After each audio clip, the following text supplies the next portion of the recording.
Hentikan spekulasi, hapuskan berita yang tidak pasti. Tak pasti, jangan kongsi.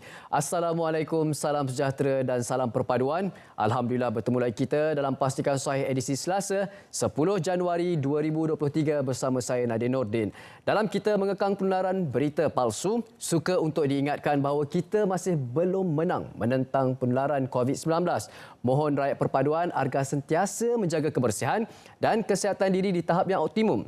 Bagi anda yang berisiko tinggi, mohon segera untuk mendapatkan dos penggalak. Untuk mendapatkan sumber berita yang benar, tepat dan sahih, anda boleh ikuti media sosial rasmi kami seperti di Facebook, Instagram, Twitter dan juga YouTube dengan carian Berita RTM. Kita mulakan dengan segmen Sahih.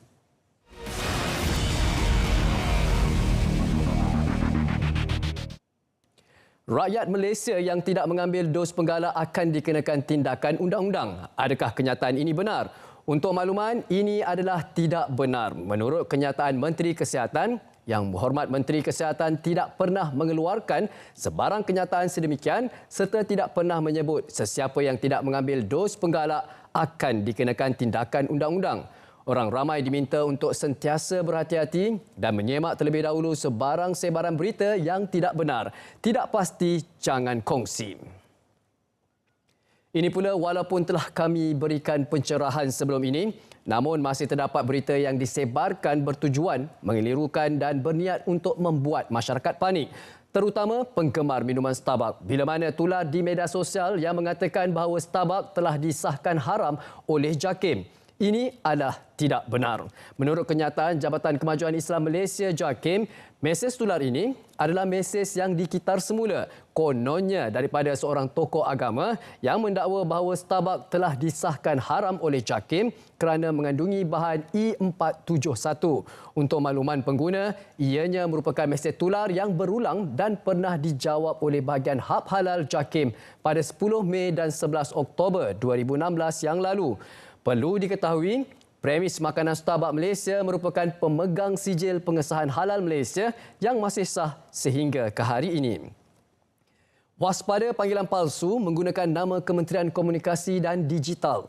Menurut kenyataan Kementerian Komunikasi dan Digital, KKD, menafikan membuat sebarang panggilan telefon kepada mana-mana pemilik nombor yang kononnya nombor telefon pemilik telah disenarai hitam atas perbuatan jenayah dan dikendaki menghubungi pihak polis untuk tindakan selanjutnya. Pihak KKD menyarankan agar orang ramai berwaspada dengan panggilan telefon palsu daripada individu dengan modus operandi yang mengguna pakai nama KKD bagi tujuan tersebut. Masyarakat turut dinasihatkan agar sentiasa membuat semakan kesahihan sebelum memberi maklumat lanjut serta melaporkan kepada pihak polis atau merujuk CCID Scam Response Center di talian 03-2610-1559 atau 1599 ataupun 997 National Response Scam Center NSRC dalam masa 24 jam sekiranya disyaki menjurus kepada penipuan. Benarkah Menteri Komunikasi dan Digital mengeluarkan kenyataan akan mengambil tindakan tegas terhadap individu menggunakan hashtag Kerajaan Koyak dan hashtag PM Koyak? Menurut Menteri Komunikasi dan Digital, Yang Berhormat Fahmi Fadzil bahawa kenyataan tersebut adalah palsu. Sekiranya anda ingin mendapatkan kepastian sesuatu berita, anda boleh salurkan ke portal sebenarnya.my.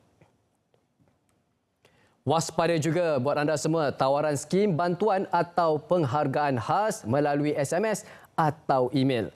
Menurut kenyataan Suruhanjaya Komunikasi dan Multimedia Malaysia MCMC, orang ramai diingatkan supaya sentiasa berhati-hati dengan sebarang tawaran yang menawarkan skim bantuan atau penghargaan khas melalui SMS atau email. Jangan muat turun atau kongsi pautan yang tidak ditentusahkan bagi mengelak menjadi mangsa penipuan seterusnya. Sekiranya anda telah menjadi mangsa scam, apa yang perlu anda lakukan? Anda dinasihatkan untuk segera melaporkan kepada pihak polis atau merujuk kepada Pusat Respons Scam Negara NSRC di talian 997.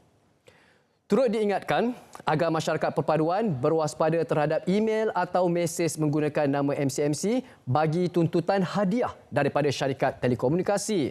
MCMC ingin menegaskan pihaknya tidak pernah mengeluarkan sebarang email atau mesej kepada orang awam untuk menuntut hadiah berupa wang tunai di bawah satu skim bonus yang ditawarkan oleh sebuah syarikat telekomunikasi.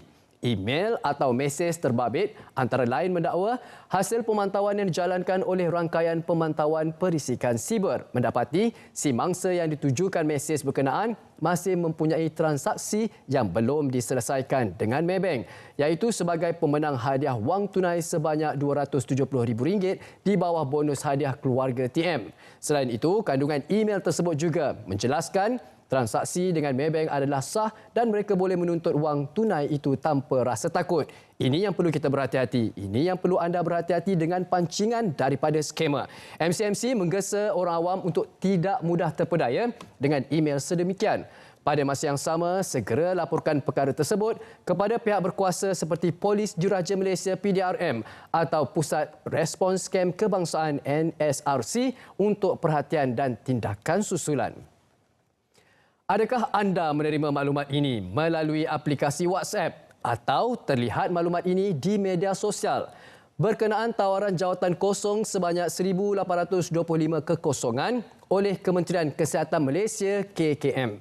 Menurut pihak KKM, tidak pernah mengeluarkan sebarang iklan jawatan kosong untuk pengisian jawatan bagi tahun 2023 seperti yang ditularkan oleh portal www.portalmalaysia.com. Perhatian semua, anda dinasihatkan untuk merujuk portal rasmi Suruhanjaya Perkhidmatan Awam SPA bagi sebarang iklan peluang kerjaya dan pengumuman terkini. Ini pula kami bawakan kepada anda kenyataan media berkaitan kes pergaduhan di sebuah tempat letak kereta di Miri, Sarawak. Satu laporan polis telah diterima pada 8 Januari 2023 dan pihak polis telah membuat tangkapan ke atas 6 orang lelaki warga tempatan berumur 19 hingga 34 tahun dan kes disiasat di bawah Seksyen 148 Kanun Keseksaan iaitu merusuh dengan senjata dan Seksyen 427 Kanun Keseksaan kerana melakukan khianat. Orang ramai yang mempunyai sebarang maklumat mengenai kejadian boleh tampil ke Balai Polis Pusat Miri bagi menyalurkan maklumat. Tahukah anda, aplikasi Who's Call mampu mengenal pasti nombor panggilan yang diterima anda. Untuk makluman, aplikasi ini mampu mengesan panggilan masuk nombor telefon skamer yang tersenarai dalam pangkalan data sistem semak mul milik Jabatan Siasatan Jenayah Komersil JSJK. Jom, ramai-ramai sekarang kita buat turun aplikasi Who's Call ini sekarang agar kita sama-sama dapat mencegah isu skamer. Awas skamer, modus operandi adalah menyamar sebagai staf MDEC. Adakah anda menerima teks dari penyamar staf MDEC ini dan penyamar menawarkan tawaran kerja? Tip elak skamer adalah jangan panik, jangan dedahkan sebarang info peribadi anda dan jangan sesekali lakukan pemindahan wang. Anda perlu semak nombor telefon atau nombor akaun bank skamer di semakmul.rmp.gov.my. Hentikan spekulasi, hapuskan berita yang tidak pasti, tak pasti jangan kongsi. Berehat seketika, kembali selepas ini dengan segmen semasa. Jangan ke mana-mana.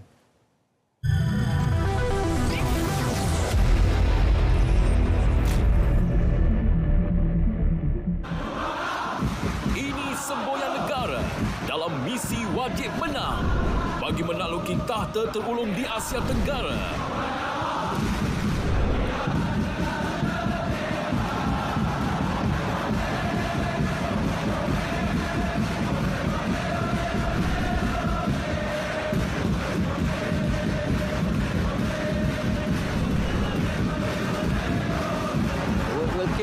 Cuba hancur daripada sewa Wilkins. Malaysia menambah jaringan yang kedua. Faisal Halam, gol. Ayo Harimau Melaya, teruskan perjuangan untuk perlawanan separuh akhir kedua. Selamat berjuang Harimau Melaya daripada kami di RTM.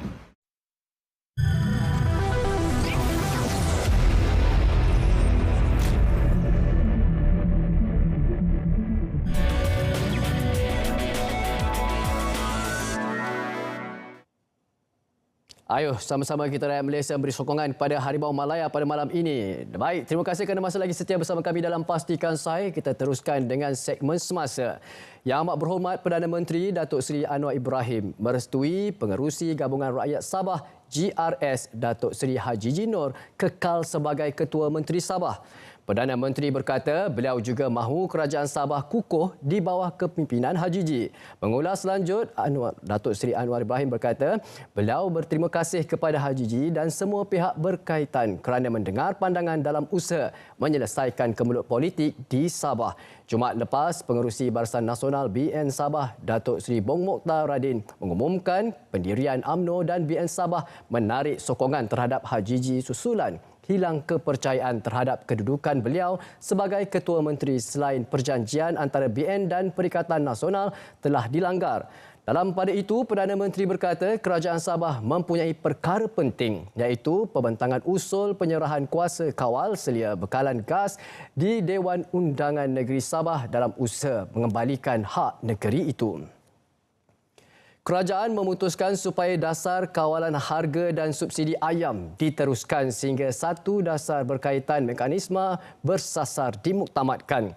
Timbalan Perdana Menteri Datuk Seri Dr. Ahmad Zahid Hamidi berkata perkara itu antara syur yang dikemukakan menerusi mesyuarat Jawatankuasa Pemantauan Pelaksanaan Majlis Tindakan Sara Hidup.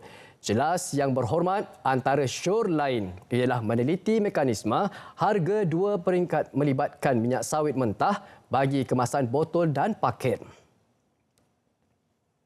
Pembangunan kawasan desa perlu mengambil kira 4 elemen utama iaitu digital, ekonomi, sasiah dan alam sekitar, kata Timbalan Perdana Menteri Datuk Seri Dr. Ahmad Zahid Hamidi. Beliau berkata internet berkelajuan tinggi harus dibawa ke kawasan desa sebagai kemudahan kepada rakyat untuk mendapatkan akses kepada maklumat pelbagai bidang termasuk pendidikan. Menurutnya, pembangunan di kawasan desa juga perlu selari dengan soal sasiah dan sosial bagi mencorak kepribadian rakyat majmuk di kawasan berkenaan. Selain elemen penjagaan alam sekitar. Katanya, pada masa ini berlaku ketidakseimbangan dari segi pembangunan di kawasan desa yang merangkumi kira-kira 30% daripada penduduk Malaysia, manakala 70% pula berada di kawasan separa bandar dan bandar. Justeru katanya, peruntukan bagi Kementerian Kemajuan Desa dan Wilayah akan digunakan secara efektif supaya impaknya akan turut dirasai rakyat di desa. Masih lagi, Timbalan Perdana Menteri Datuk Seri Dr. Ahmad Zahid Hamidi berkata tidak akan ada rundingan secara terus kepada mana-mana pihak dalam pelaksanaan Pelan Pengurusan Bencana Banjir jangka panjang sehingga tahun 2100. Beliau yang juga mengerusi Jawatankuasa Pengurusan Bencana Pusat berkata, pelaksanaan pelan yang membabitkan unjuran perbelanjaan hampir RM297 bilion itu mesti diberi kepada syarikat yang layak serta mampu melaksanakannya. Tidak menyentuh mana-mana pihak dalam perkara berkenaan, namun menegaskan permasalahan rakyat yang seiring berhadapan banjir serta bencana lain di negara ini perlu diselesaikan. Beliau berkata pelan jangka panjang yang telah dirancang agensi dan jabatan tertentu itu turut merangkumi pelan mitigasi banjir sama ada di kawasan pantai timur atau lokasi bandar yang tidak sepatutnya berlaku banjir. Mengenai kos sara hidup, kerajaan menggariskan 3 keutamaan dalam menjamin kehidupan rakyat iaitu makanan yang harus dihidangkan untuk seisi keluarga, kebolehmampuan dan kuasa beli seseorang dan isu berkaitan perumahan. Ini pula akan bawakan satu jawatankuasa khas ditubuhkan Kementerian Dalam Negeri KDN untuk mengkaji undang-undang serta meneliti isu membabitkan kewarganegaraan. Menurut menterinya, Datuk Seri Saifuddin Nasution Ismail, ia termasuk perkara membabitkan status anak wanita warga Malaysia yang berkahwin dengan warga asing dan lahir di luar negara serta kanak-kanak berstatus tidak sah taraf. Jelasnya, kertas jemaah menteri itu dijangka akan diangkat ke Kabinet bulan hadapan. Tambahnya, KDN juga akan meneruskan proses di Mahkamah Persekutuan membabitkan permohonan seorang wanita, sebuah pertubuhan bukan kerajaan NGO dan 6 ibu warga tempatan untuk merayu keputusan Mahkamah Rayuan berhubung kewarganegaraan automatik kanak-kanak yang dilahirkan wanita Malaysia di luar negara. Di Kementerian Dalam Negeri sekarang memang sudah pun tertubuh sebuah jawatankuasa khusus untuk perkara yang disebutkan tadi. Ya, tajuk kewarganegaraan, jawatankuasa meneliti semua aspek perundangan yang berkaitan. Ya, Dan sudah tentu fungsi Menteri Azalina juga sebagai Menteri Undang-Undang perlu kami libat uruskanlah. Ya, okay? Akhir sekali hasrat kami adalah untuk mengangkat satu kertas jemaah menteri bagi dimuktamadkan di peringkat kabinet. Kesepakatan Malaysia-Indonesia dalam menangani isu diskriminasi minyak sawit di peringkat antarabangsa dilihat akan membawa impak positif kepada industri itu untuk tempoh jangka masa panjang. Penganalisis ekonomi Putra Business School Universiti Putra Malaysia UPM, Profesor Madya Dr. Ahmed Razwan berkata, peranan kedua-dua negara selaku pengeluar terbesar dan kedua terbesar di dunia mengenai isu tersebut juga boleh mengurangkan kesan rantaian kepada negara pengeluar yang lain. Semalam, Presiden Indonesia Joko Widodo dalam kenyataan sempena lawatan sulung Perdana Menteri Datuk Seri Anwar Ibrahim ke Indonesia berkata, Malaysia-Indonesia akan memperkukuh kerjasama dalam usaha memerangi diskriminasi terhadap minyak sawit di peringkat antarabangsa menerusi Majlis Negara Pengeluar Minyak Sawit. 8 premis diarah tutup manakala 11 premis diberi notis arahan pembersihan oleh Jabatan Kesihatan Negeri Johor JKNJ kerana kotor menerusi op premis makanan bersih. Sebanyak 58 premis diperiksa dengan 72 notis kesalahan berjumlah RM37,400 dikeluarkan mengikut Peraturan-Peraturan Kebersihan Makanan 2009. Pengarah JKNJ, Datuk Dr. Aman Rabu berkata, 3 kesalahan utama dikesan iaitu 24 notis dikeluarkan kerana dapati kotor, 19 notis kesalahan melibatkan kebersihan dan 8 notis kerana gagal pamer daftar premis makanan. Sebuah premis di kompaun RM1,500 kerana menjual rokok tidak sah dan tiada notis larangan penjualan rokok bawah 18 tahun. Kompaun dikeluarkan mengikut Peraturan-Peraturan Kawalan Hasil Tembakau 2004. 8 cedera manakala 7 lagi terselamat dalam kemalangan membabitkan 9 kenderaan di kilometer 307.9 Lebuh Raya Utara Selatan arah utara berhampiran Gopeng malam tadi. Jurucakap Balai Bomba dan Penyelamat Gopeng dibantu anggota dari Tapah berkata pihaknya menerima panggilan kira-kira pukul 11 minit malam dan bergegas ke tempat kejadian. Setibanya di tempat kejadian berdapati kemalangan dari arah belakang membabitkan 2 buah lori trailer dan 7 kenderaan lain. Ia mengakibatkan 8 cedera yang diberikan rawatan awal di lokasi sebelum dibawa ke Hospital Raja Permaisuri Bainon, manakala 7 lagi terselamat. Operasi tamat kira-kira jam 1 pagi. Dalam satu lagi kemalangan, kira-kira jam 5.30 pagi, seorang wanita maut dilanggar lori kontena ketika berada di bahu jalan berikutan kenderaan yang dinaiki sedang mengalami kerosakan. Jurucakap Balai Bomba dan Penyelamat Kuala Kanga berkata, mangsa disahkan meninggal dunia di tempat kejadian oleh pegawai kesihatan dan diserahkan kepada pihak polis untuk tindakan selanjutnya. Seorang lelaki warga Emas maut dalam satu kemalangan membabitkan 4 buah kenderaan di kilometer 358.7 Lebuh Raya Utara Selatan arah utara petang semalam. Mangsa yang maut dikenali sebagai Liu Kim Fah, 71, manakala isterinya berusia 59 pula cedera parah. Ketua Polis Perak, Datuk Seri Muhammad Yusri Hassan Basri berkata, dalam kejadian pada pukul kira-kira 5 petang itu, sebuah pacuan 4 roda milik Plus Ronda sedang berhenti di lorong kecemasan untuk memberi bantuan kepada pemandu lain yang mengalami masalah tayar pancit. Tiba-tiba, kenderaan yang dipandu mangsa telah melanggar belakang Toyota Hilux tersebut sebelum terbabas ke kanan jalan dan kemudiannya dilanggar pula oleh kereta Kia Optima. Sementara itu, Jurucakap Balai Bomba dan Penyelamat Slim River berkata, pihaknya bergegas ke tempat kejadian bagi mengeluarkan mayat mangsa dan isterinya yang tersepit dan operasi tamat sekitar pukul 6 petang. Baik, pastikan saya berehat seketika. Kita akan kembali untuk minit-minit yang terakhir dengan segmen yang terakhir iaitu segmen notifikasi. Jangan ke mana-mana.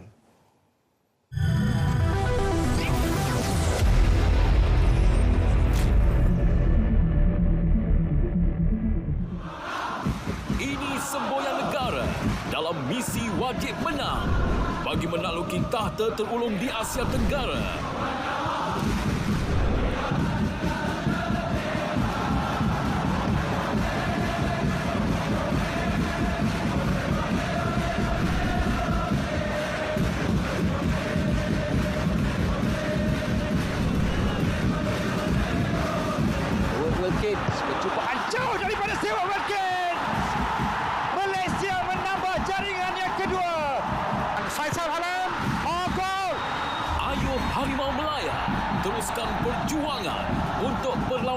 separuh akhir kedua.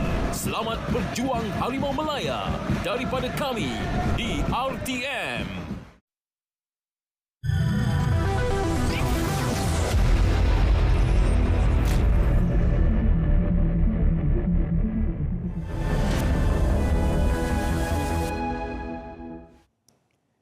Kembali lagi bersama kami dalam Pastikan Sahih, dan di minit-minit terakhir seperti biasa kita bawakan kepada anda segmen notifikasi. Ayo kita mulakan. Perkongsiannya adalah jangan lupa untuk saksikan Bicara Naratif pada malam ini dengan topik yang dibawa adalah CPTPP, apa untungnya kita? Pada hari Selasa 10 Januari 2023 jam 9 malam di saluran berita RTM My Freeview 123, juga siaran serentak di TV1. Untuk mudah, di mana saja anda berada, anda boleh muat turun aplikasi RTM Klik ke telefon pintar anda. Untuk berinteraksi juga anda dialu-alukan. Anda boleh pergi ke Facebook page rasmi Berita RTM. Ya, kita teruskan dengan semangat warga Malaysia. Ayo sama-sama kita memberikan sokongan separuh akhir kedua Thailand menentang Malaysia. Ya, pada hari Selasa 10 Januari 2023, 8.45 minit malam, Stadium Thammasat. Ya, ayo sama-sama kita beri sokongan. Ya, hari itu di Stadium Bukit Jalil. Kali ini pula di sana kita memberikan sokongan di sini dengan penuh bersemangat. Dan seterusnya kita bawakan maklumat untuk anda yang berada di Kuala Lumpur. Ya, pengurangan kadar saman trafik, diskaun 50% untuk semua jenis saman kecuali seperti yang telah pun tertera kepada anda, kesalahan tidak boleh compound iaitu NC, kesalahan status perbicaraan dalam kurungannya adalah M, dan kesalahan berkaitan kenderaan berat.